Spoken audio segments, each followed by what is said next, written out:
Okay, so what we have to do today probably won't take the whole period. Mostly what we're gonna focus on here is the library resources and how to find the information you're looking for. Right now, if you have questions about looking for sources, you can ask me, but probably the best place to go for answers is our reference librarian, John Wilson. You can reach him at john.wilson@gsw.edu and make an appointment.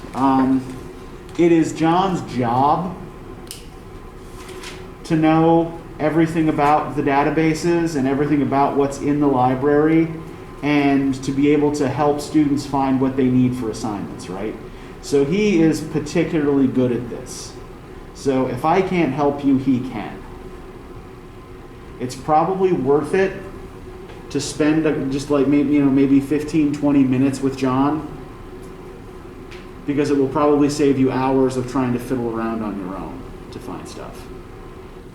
So yeah, please do get in touch with him, make an appointment. He will help you. He's in the library? He is in the library, yes. Well, you can always start. So what are the library resources that information? Okay, so the annotated bibliography, which I'll give you a sample to work from. Okay. That's all going to be due next Friday. Okay.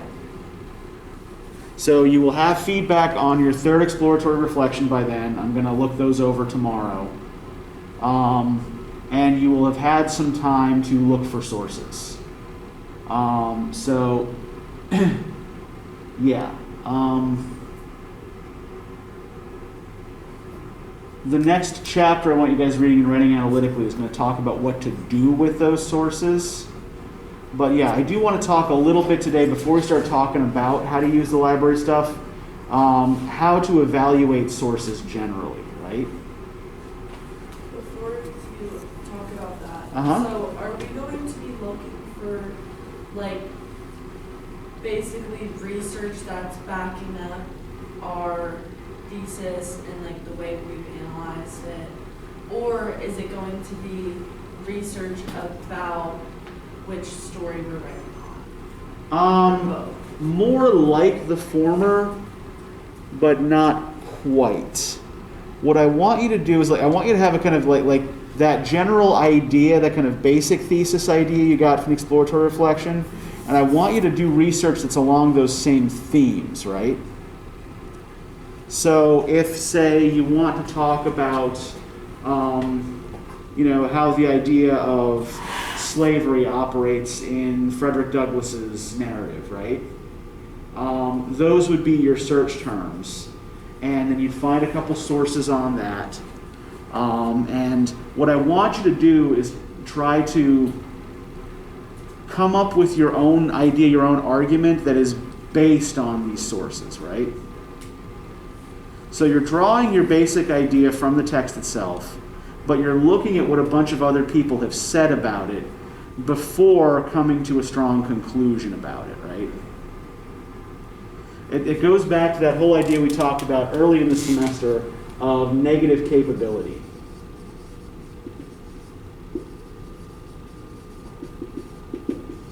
Right, of not jumping to conclusions too quickly before you've really done your homework, right?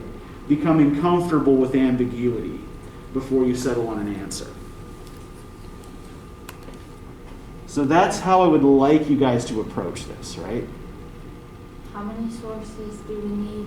You're going to need a total of 5 secondary sources. And that's going to be an easier total to achieve than you think it will, right? Even if the databases don't automatically give you everything you want, right? One thing to note about secondary sources, right? What's always at the end of an academic journal article? The peer review? Not the peer review. Is it peer references? Exactly, yeah. The same thing you always have to put at the end of your paper, right? There's always that works cited page, right?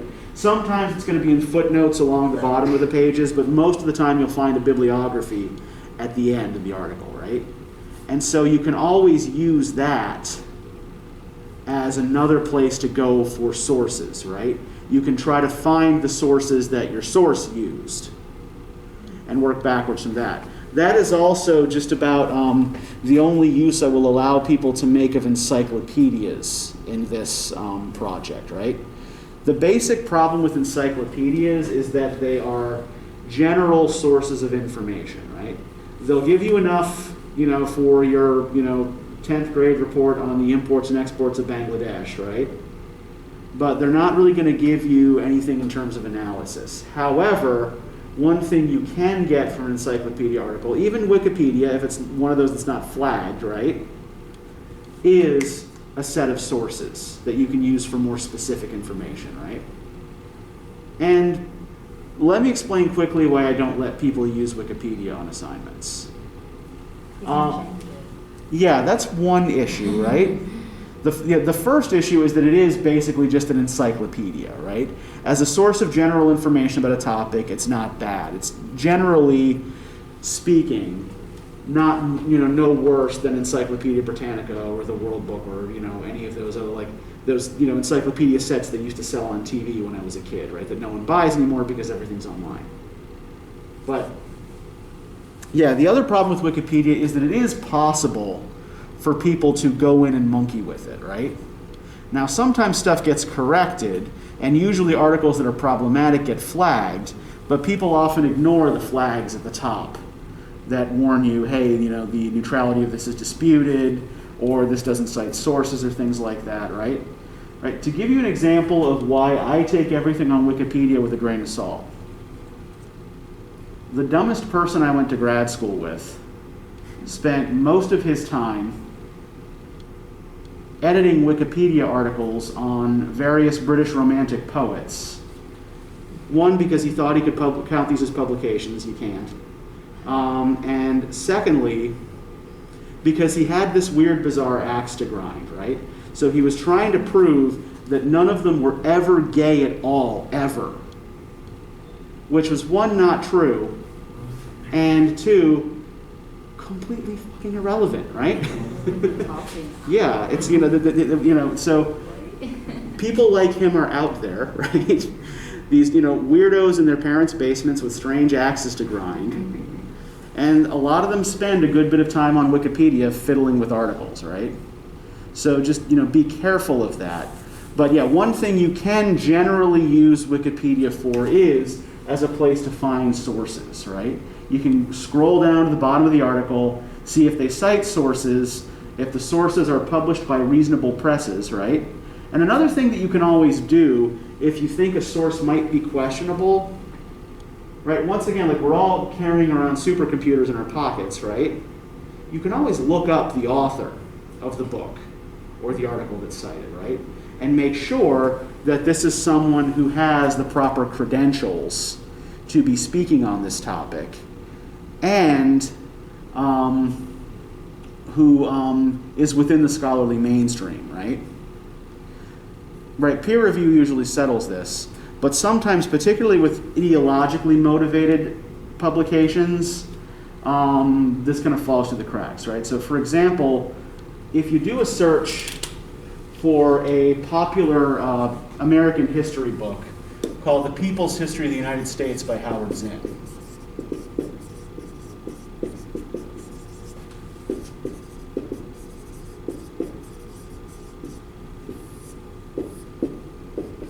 so Zinn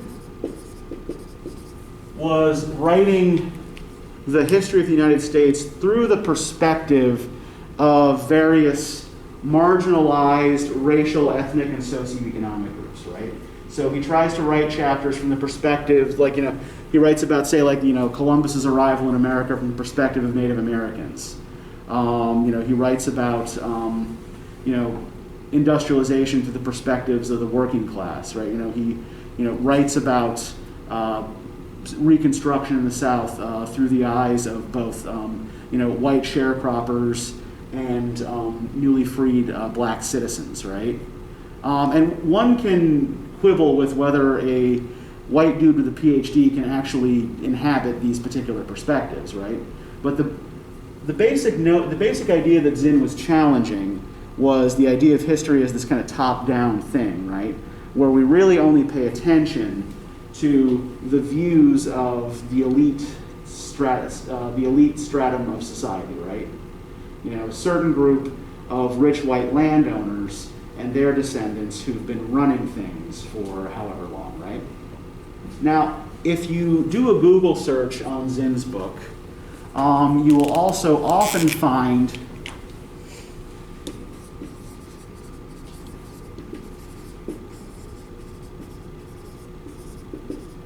a book called Debunking Howard Zinn by one Mary Grabar, PhD. Now, the PhD in this case is a little bit deceptive, in large part because Grabar's PhD isn't in history. Her PhD, if you look her up, is in English. She's never held a permanent academic post anywhere, and she is most associated with a particular right-wing think tank based in New York State, right? So when you learn a little bit about, you know, the writers of some of your sources, you will find that some of them may have particular motivations that color their view of whatever it is they're writing about, right? And may not have the necessary expertise to really critique the thing they're reading, right? So this is, for example, a critique of a book about history that's written by someone who's not a professional historian and hasn't been trained in historiography, but has been trained instead in literary analysis, right? Is Howard Zinn one? Howard Zinn, yes, was a professional historian. Yes, he's dead now, but yeah, he was a professional historian. Okay. But like looking at those, like if you both of those came up, you would probably go with the person that says PhD, the married one, just because there says PhD and it's doesn't. Yeah. Although you be suspicious of any author, like if in the author's byline, it offers their alphabet soup, right? Be a little suspicious of that, because that means they might be trying to cover something up, right? They're showing that, like, another example would be, like, how many of you have ever seen that stupid Ancient Aliens show on the History Channel? I think it's just you. Okay, well, basically, like, you know, there's this, the show that theorizes that all of the complex structures built by ancient civilizations were actually built either by aliens or with assistance from aliens. Because how could humans way back when possibly have figured this out by themselves, right? And one of the people who's frequently quoted, like one of the frequent talking heads on that show, is this dude with crazy hair and kind of sleepy looking eyes. I can't remember what his name is, but it always, like blah, blah, blah, PhD. And yes, he does have a PhD, but his PhD is in phys ed, right? So Wait, nothing at all to do with history, right? Or, for that matter, with aliens. is it in physics or physical? No, physical education, yeah. Physics. Okay. Yeah. I thought I was making sure I heard you. Yeah. The guy's PhD is in phys ed, yeah. So, this is why it's generally a good idea, particularly with anything that you get from outside of our library sources, which you can't use for this paper anyway, but this is just for your general edification, right? It's generally a good idea to look up who your sources are and learn a little bit about their credentials, what kinds of things they've been challenged on, who has challenged them, things like that, right? Because it helps if we think about scholarship, generally speaking, as being kind of like a conversation.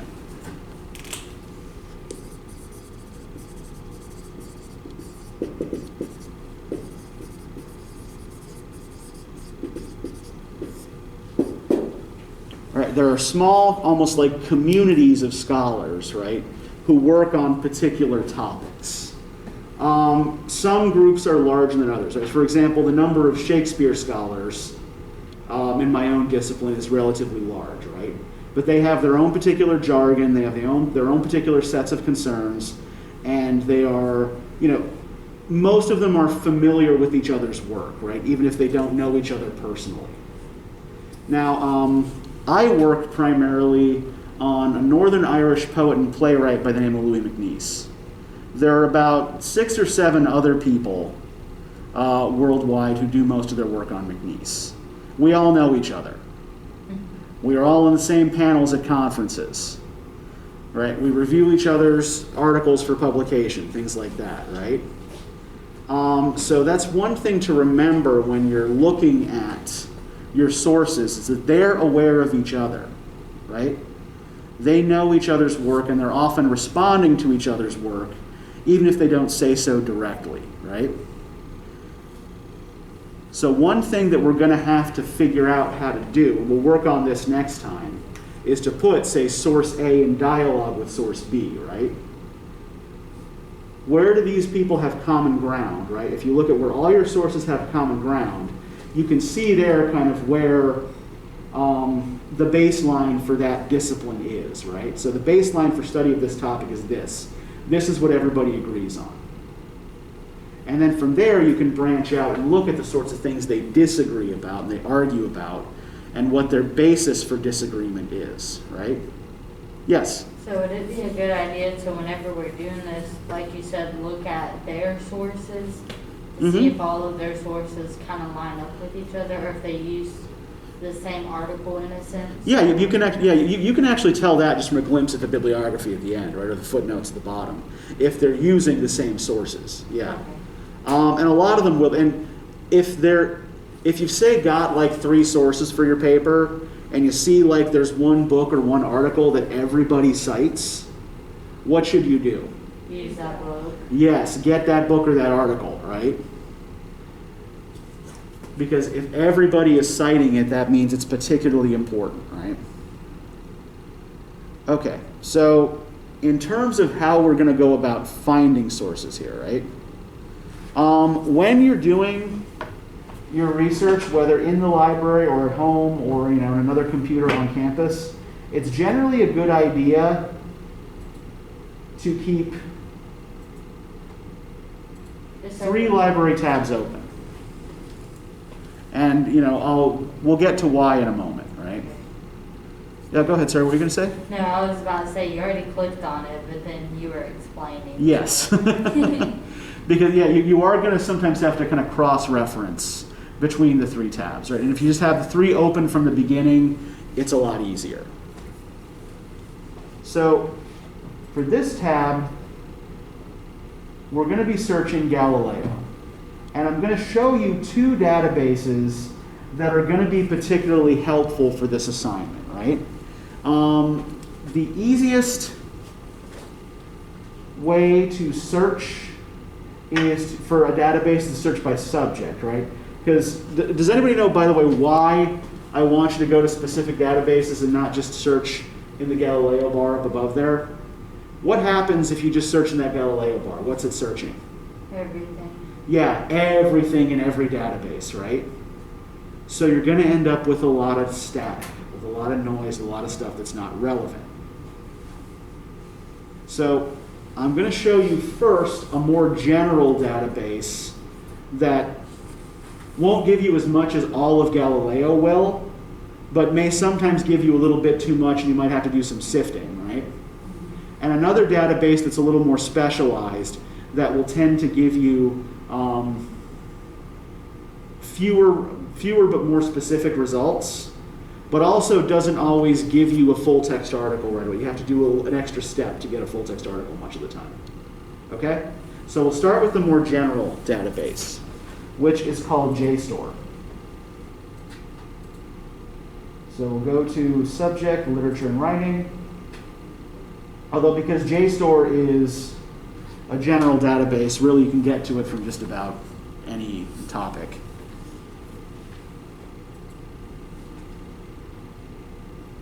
And we want to do, when we go to the database, and advanced search, because this will allow us to better tailor our search.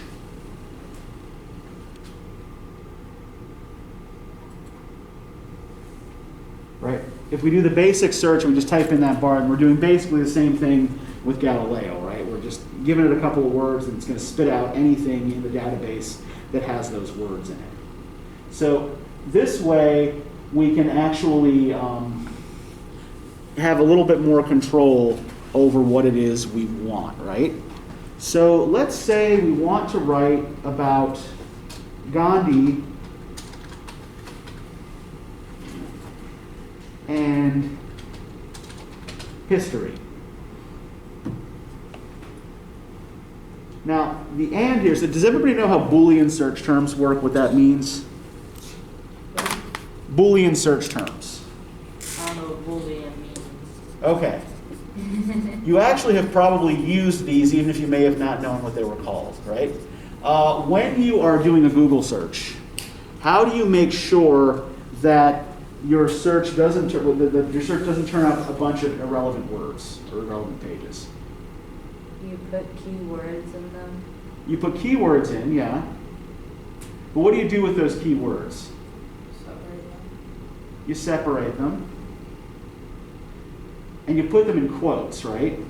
If you put it in quotes, then Google is only going to search for those words that are in the quotation marks, right?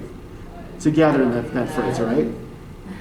So if, for example, I'm doing a search on Gandhi and history in Google, right? I'm not just going to put Gandhi history there because that'll just turn up too much stuff, right? If I put Gandhi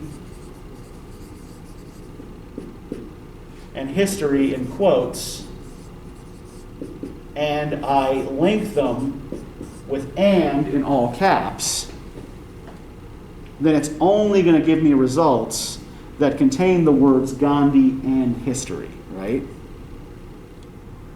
So Boolean operators, Boolean search terms are ways that you can further limit what the database does. Because I was watching an old episode of Doctor Who the other night, and the doctor spouts wisdom at an incredible rate. But one of the particularly wise things he says is that computers are essentially brilliant idiots, right? They're very good at doing exactly what you tell them to do. So you have to make sure that your instructions are specific so that you get what you want from the computer. I've So- never done that. What's I've that? never done that with the parentheses and Uh-huh. all caps. I've never done that with Google. Now I know. Yeah. So all we want from Jstor are articles typically. It's going to give us full text articles, right? We can also limit this by publication date. So say maybe I don't want anything earlier than 1970. We can also filter by the types of journals it's going to search, right?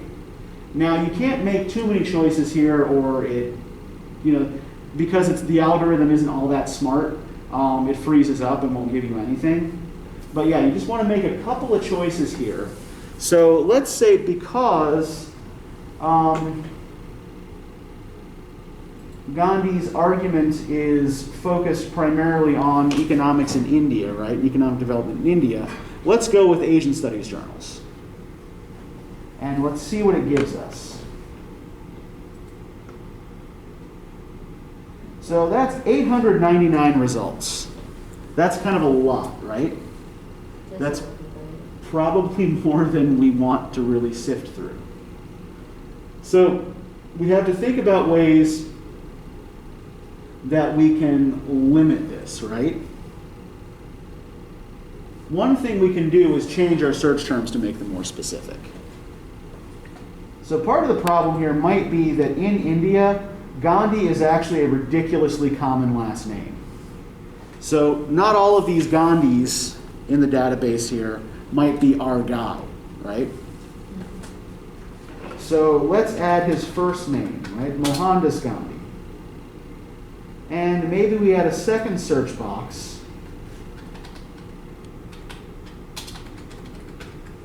because he's talking about economic progress, right?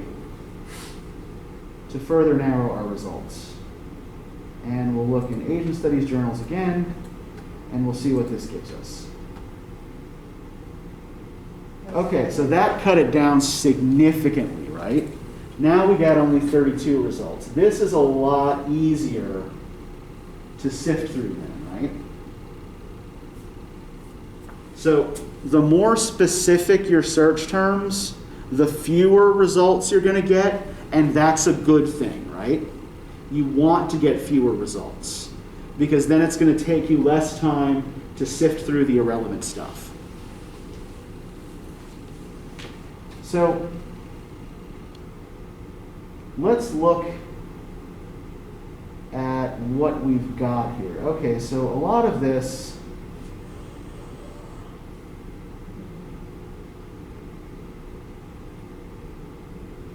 still doesn't look 100%. The only thing I saw that relevant. maybe is the second one up there. Whenever you scroll all the way up. Okay. Gandhi's The body, Gandhi's. non-violence, the biomoral, and then for public Okay. health. I feel like that one was more with him because he talked about that with the Okay. research. So yeah, so what the thing you can do with this, right? The thing that Jstor does is it connects you directly to a PDF of an article, right? So you can click on the article, right? You can read. Sometimes it'll give you over here an abstract too. So an abstract is kind of like what I want you to do for your proposal, right? It's a short summation of the contents of the article, right? The basic argument of the article.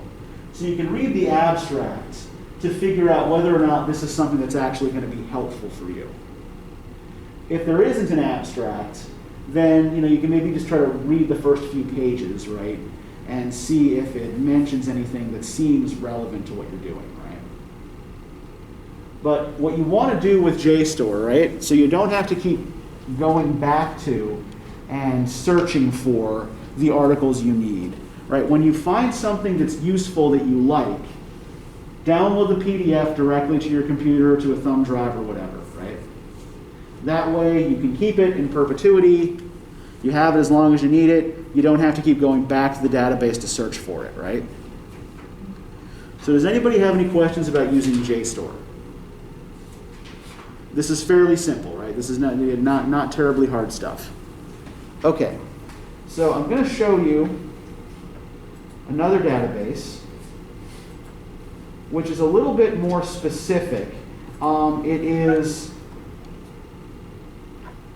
exclusively about language and literature subjects, right? So it is, it's called the MLA International Bibliography. So let's go to our literature and writing databases.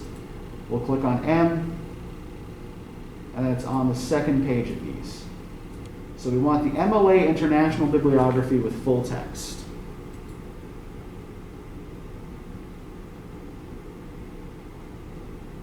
And we wait.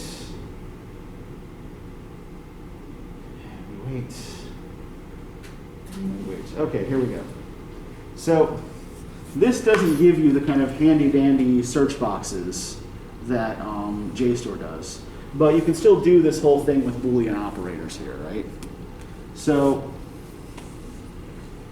if I type in, say, omelos and suffering,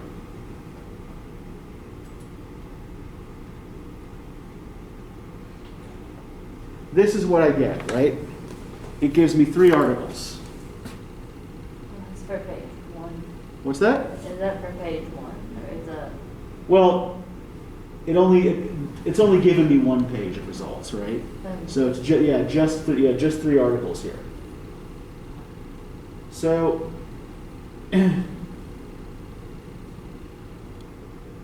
what we can do is click on the PDF. It gives us the full text article.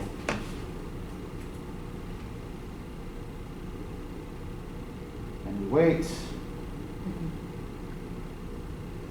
And we can do the same thing that we did with the Jstor PDF, right? We can click on this little folder icon here and download the article and keep it, right? Now, what if the articles that were given, let's modify our search slightly here, look for something else.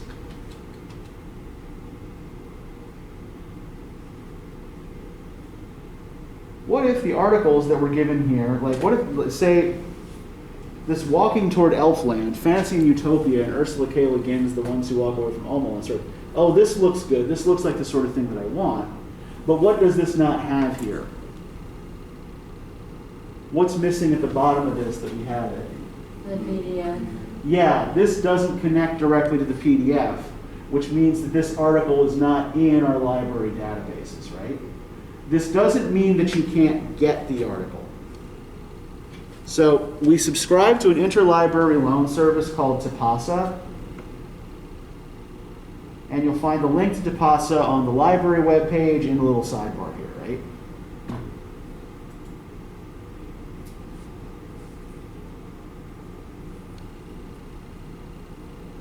And this is what Tipasa looks like.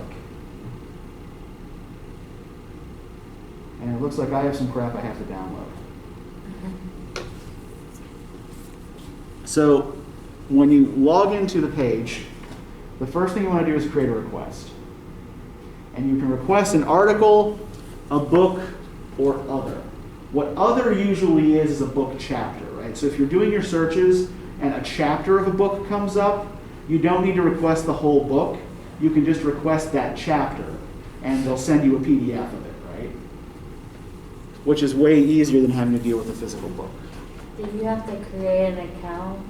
No, your account is already created. It's like when you log into the library services, it should automatically log you into Tipasa. Okay. And your login for all the library stuff is just your regular CanesNet login. Okay, so the things it's asking us for here. It wants the journal title. Okay, so the journal is called Extrapolation. The date, summer 2018. Now, they always ask you where you learned about this item.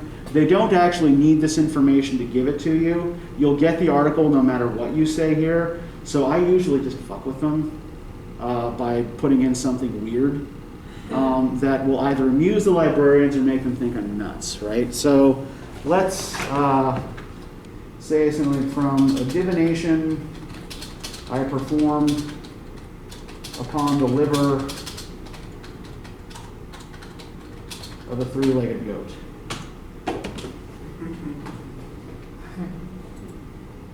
Okay, and the volume is going to be this number right here, 59.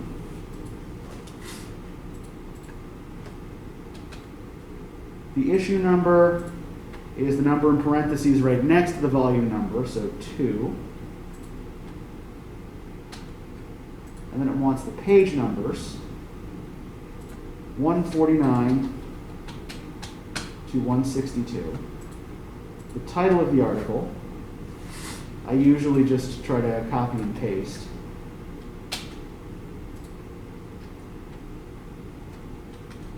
Make sure I make your space there. Author, Gabriel Mamola.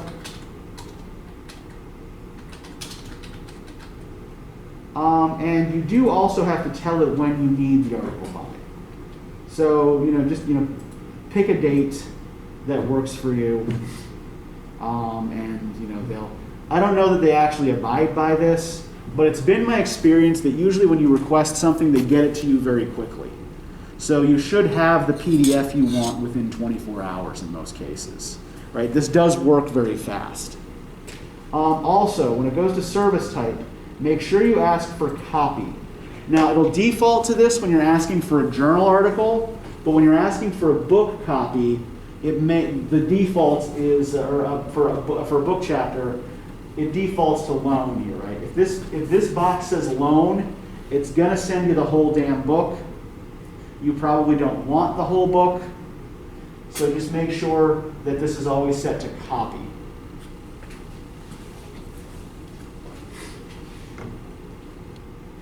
And then if I actually wanted this, I would click submit, and they would process my request, scratch their heads about my three-legged goat comment, and send me the PDF, right?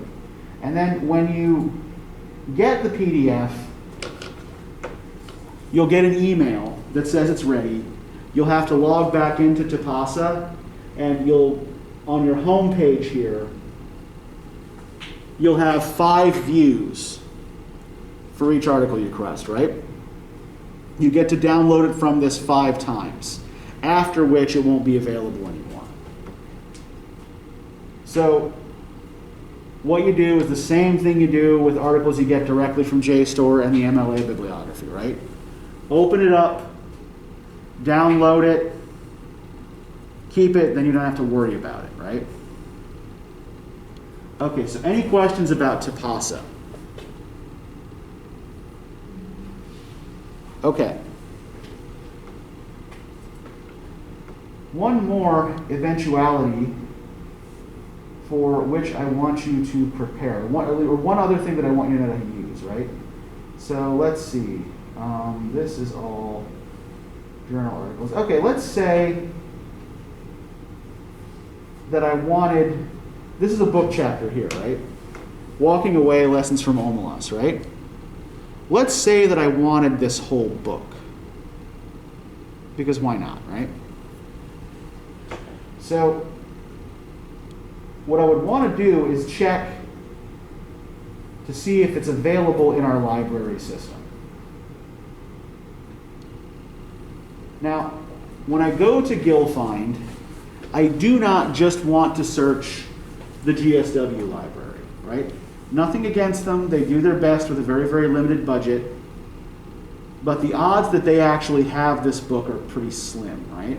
Most of what we have over there is pretty old and is pretty slim pickings. So make sure that you're searching the whole USG system, right? You are more likely to find what you need that way. And then we just do a search.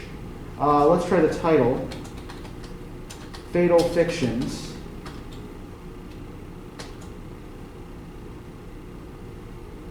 And see what it gives us.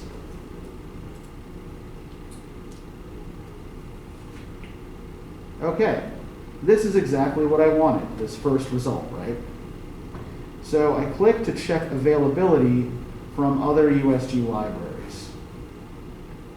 Now, one thing that I can do is then look at the contents, right? It gives me a list of all the chapter titles and chapter headings so that I have some sense of what's in the book, right?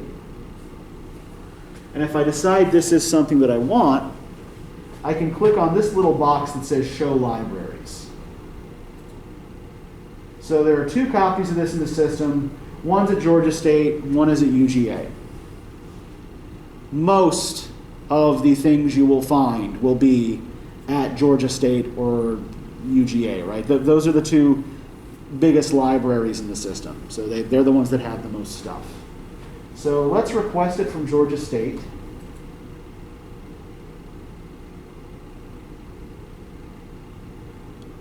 So yes, it is available. It's not letting me request it yet. And I think this is because I have not yet logged into my account. So I will log in for services.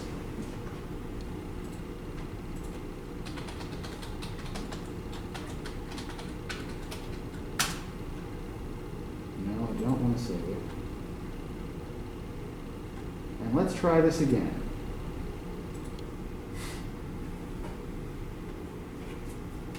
And wait. And now it's giving me the option to request it, right? So you kind of have to look for this. It's not real. It's not easy to see. They don't make it convenient. You click on it, Make sure that they're sending it to the place you need it. Okay, yes, Georgia Southwestern State, Carter Library, great. Give them the date after which you no longer need it. So, like, if my project is due on the 11th of May, and I get the book after then, it does me no good, right? So I might just, set the due date of my project as the date by which I don't need the book anymore. And then if I actually wanted this, I would click request. And provided I wasn't holding on to any books for a very long time that they wanted back, they would then send it to me. I'm not always sure that that's not the case with some of these libraries. Sometimes I forget to return things. How would you return it if you got a book from another library? You just bring it back to our library. Oh, okay. Yeah, and then they'll send it back. Yeah, you won't. You don't have to. If you request something from Georgia State, you don't have to go all the way up to Atlanta to return it. Very true. It's a return a stupid book. It is also the case too that generally most books that you request through Gilfind will get here within 48 hours. The closer the library is to us, the faster it'll get here, right? So if you were to request something from like Middle Georgia State or Fort Valley State or Albany State or Columbus State, right, it would probably get here within a day. But those libraries also tend to be small and not to have much stuff. So, does anybody have any questions about any of this? So how would you know if you got it from Gilfind? Would they email you too, saying? Yeah, or yeah. would the library be like, hey, your book's here, come get it? Yeah, you will get an email from the library that will tell you that your book has arrived and you should come pick it up. And that'll happen with either Gilfind or Tapasa. Yeah, your campus email is already programmed into the library system. So when you make a request, they'll send things to your radar email to let you know that it's there. Or if for whatever reason they can't find it, which sometimes happens, which is incredibly irritating. Any other questions about any of this?